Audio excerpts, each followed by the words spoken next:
96.9% sa ating mga viewers ay hindi pa nakapag-subscribe sa ating YouTube channel.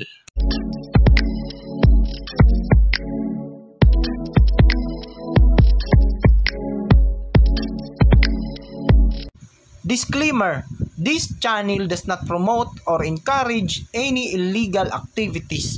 All contents provided by this channel is meant for educational So what's up guys? So welcome back po sa panibago nating videos, and for today's video guys, pag-uusapan natin ang patungkol dito kay Lolo Meta, kung magkano na nga lang ba ang kitaan dito sa ads on Reels. So merong bagong update si Lolo Meta, so hindi ko alam kung lahat na ba ay updated na po sa bagong update ni Lolo Meta. So meron tayong 12.69 sa ating insights for the last 28 days.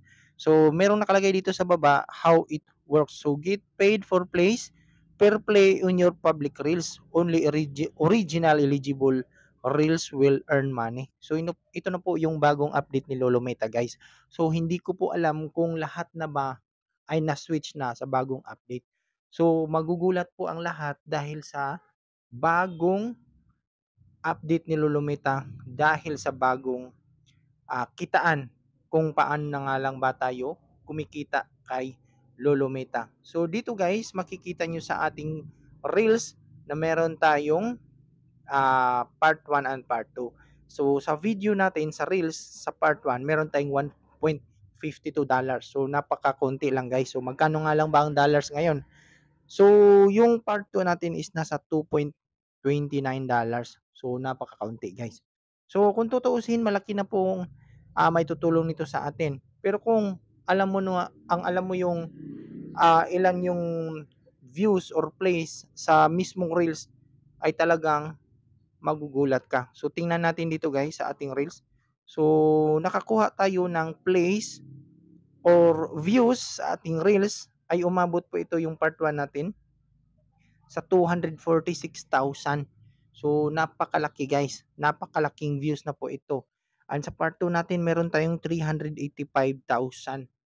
So kumbaga guys, in every 100,000 ay nasa $1 lamang po yung kinita natin dito sa ating pagre-reels. So kung ikaw ay nagpupuyat, hindi ka na natutulog sa paggawa ng mga reels, sa bagong update ni Lolo Meta, hindi na worth it. Hindi na po worth it yung pagpupuyat natin dito.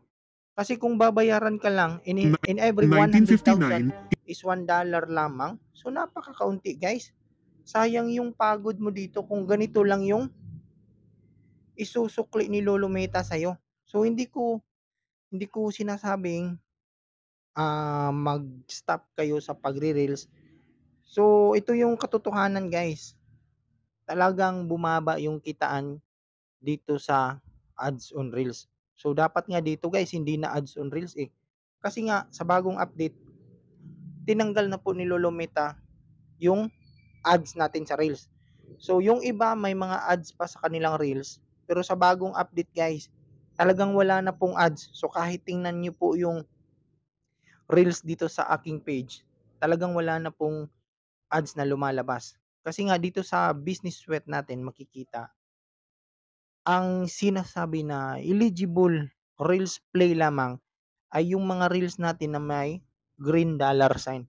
So ibig sabihin guys, kung walang green dollar sign ang iyong reels, hindi ka pwedeng kumita dyan. Kahit umabot pa yan ng 1 million, 2 million, hindi ka na pwedeng kumita dyan. Kasi nga eligible reels lamang ang pwedeng kumita. So dito makikita nyo sa ating reels na meron tayong green dollar sign. So ibig sabihin, yan lang po yung eligible na kumita. So merong makikita nyo dito sa ating plays, umabot po ito, ayan, so 385.3 thousand yung part 2 natin na reels. Ang part 1 naman is 246. So napakalaki na pong views ito guys na binigay sa mga viewers mo. And then yung binigay ni Lolo Meta is ito lang yung binigay ni Lolo Meta. So hindi na po siya worth it guys. So kung gusto niyo mag-focus guys, doon kayo sa in-stream ads, kasi sa ads naman talaga talaga tayo kumikita ng malaki. So mag-focus kayo sa in-stream ads compared sa Reels kasi nga wala na pong ads sa Reels at talagang hindi na po worth it ang yung pagpupuyat dito. So yun lang po guys. So kung may katanungan kayo sa ating video, puwede kayong mag-comment and mag-PM po sa akin. So yun na nga po guys, ang update natin kung magkano na nga lang ba ang kitaan dito sa ads on Reels. So follow for more tips.